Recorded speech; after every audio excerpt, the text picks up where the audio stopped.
In this video, I will explain why many disabled people are angry about the abolition of Disability Living Allowance and why unions are supporting them. Disability Living Allowance, DLA, is a benefit that helps disabled people pay some of the extra costs of disability. It includes a mobility component for people who need help getting around and which can be paid at a higher or a lower rate. And there's a second component for people who need a carer or other support worker. And this is paid at one of three rates. DLA isn't enough to cover all disability-related costs, but it makes a huge difference to hundreds of thousands of families. Many use the mobility component to pay for an adapted car through the Motability scheme, for instance. The government is replacing DLA with a new benefit called Personal Independence Payment. They introduced it for new claims in April 2013, and they plan to have transferred everyone on DLA by the end of 2018. Replacing DLA with Personal Independence Payment means two big changes. One is that the new benefit has a tougher test. It'll be harder to get. The other is that they're abolishing the lowest rate of the care component.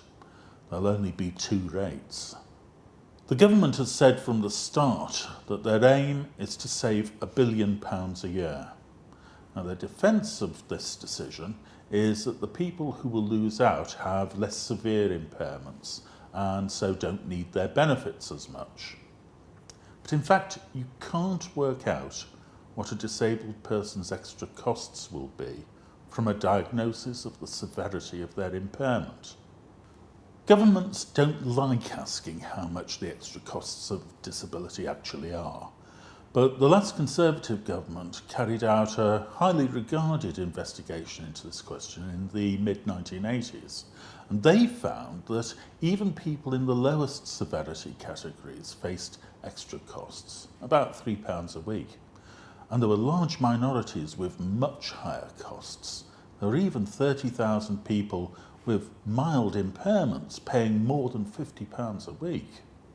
Prices are now about 2.5 times as high as they were then.